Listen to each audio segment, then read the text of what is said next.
हाल ही में ओयो ने अपने चेक इन पॉलिसी में महत्वपूर्ण बदलाव किया है, जिसमें यह कहा गया है कि अब मेरठ में अविवाहित जोड़े या अनमैरिड कपल उनके होटलों में चेक इन नहीं कर सकते। इस निर्णय ने काफी चर्चा पैदा की है और इसके सामाजिक, कानूनी और नैतिक प्रभाव पर भी सवाल उठाए जा रहे हैं। यह कदम स्थानीय अधिकारियों की शिकायतों और पुलिस से प्राप्त निर्देशों के बाद लिया गया है, जो यह मानते हैं कि अविवाहित जोड़े कुछ क्षेत्रों में असुरक्षित महसूस कर सकते हैं। इस बदलाव का मुख्य कारण स्थानीय कानून प्रवर्तन से दबाव बताया जा रहा है, जो अविवाहित जोड़ों के होटलों में ठहरने को एक संवेदनशील मुद्दा मानते हैं, खास करके मेरठ जैसे सामाजिक रूप से पारंपरिक इलाकों में। मेरठ जैसे शहरों में जहां पारंपरिक और सांस्कृतिक मूल्य गहरे तक समाहित हैं, अविवाहित जोड़ों का सार्वजनिक रूप से इकट्ठा होना या एक साथ रहना समाज के लिए असुविधाजनक या कभी कभी अशांति पैदा कर सकता है। पुलिस और प्रशासन का कहना है कि अविवाहित जोड़े यदि होटलों में ठहरते हैं तो उन्हें सुरक्षा संबंधी खतरों या समाज द्वारा किए जाने वाले विरोध का सामना करना पड़ सकता है। ओयो ने अपनी संपत्तियों पर शांति और सुरक्षा बनाए रखने के लिए इस निर्णय को लिया है, लेकिन यह सवाल उठता है कि क्या यह नीति सुरक्षा के नाम पर सही है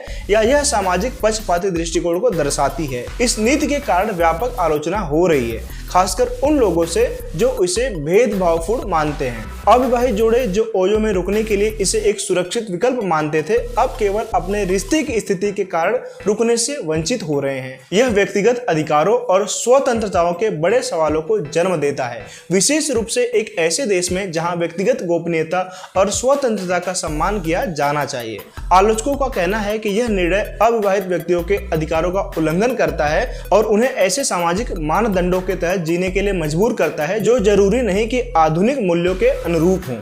वहीं कुछ लोग ओयो के इस निर्णय का समर्थन भी करते हैं। उनका मानना है कि मेरठ जैसे अधिक पारंपरिक दृष्टिकोण वाले स्थानों में यह कदम सामाजिक सौहार्द बनाए रखने के लिए बेहद जरूरी हो सकता है।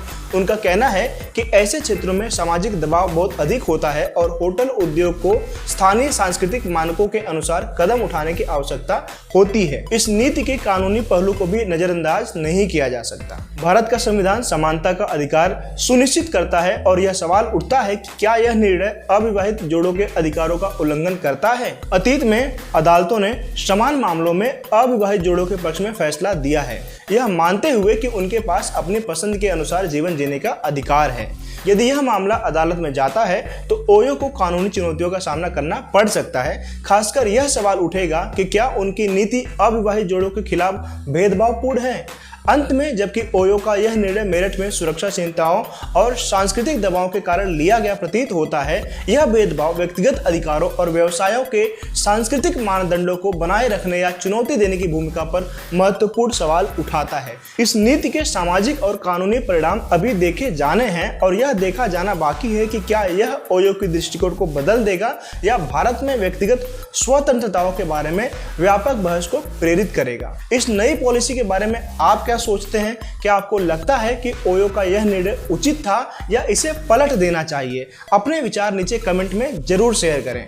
अगर आपको यह वीडियो पसंद आई हो तो वीडियो को लाइक करके चैनल को सब्सक्राइब करना न भूलें और जानकारी अच्छी लगी हो तो अपने दोस्तों के साथ भी इसे शेयर करें। जय हिंद।